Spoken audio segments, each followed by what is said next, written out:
இன்றைய மார்க்கு நற்செய்தி அதிகாரம் 7 திருவசனங்கள் 14 தொடக்கம் 23 வரை. அக்காலத்தில் இயேசு மக்கள் கூட்டத்தை மீண்டும் தம்மிடம் வரவழைத்து அவர்களை நோக்கி, நான் சொல்வதை அனைவரும் கேட்டு புரிந்து கொள்ளுங்கள். வெளியிலிருந்து மனிதருக்குள்ளே சென்று அவர்களை தீட்டுப்படுத்தக்கூடியது ஒன்றுமில்லை. மனிதருக்கு உள்ளே இருந்து வெளியே வருபவையே அவர்களை தீட்டுப்படுத்தும். கேட்க செவியுள்ளோர் கேட்கட்டும் என்று கூறினார்.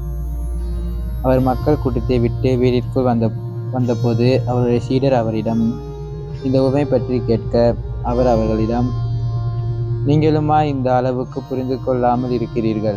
வெளியிலிருந்து மனிதருக்குள்ளே செல்லும் எதுவும் அவர்களை தீட்டுப்படுத்த முடியாது என உங்களுக்கு தெரியாதா?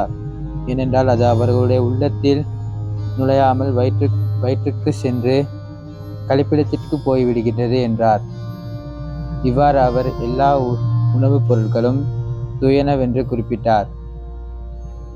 மேலும் மனிதருக்கு உள்ளே இருந்து வருவதே அவர்களை தீட்டுப்படுத்தும்.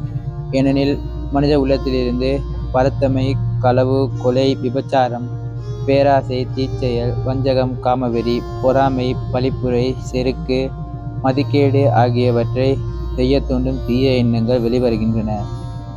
தீயனவாகிய இவை அனைத்தும் உள்ளத்திலிருந்து வந்து மனிதரை தீட்டுப்படுத்துகின்றன என்றார்.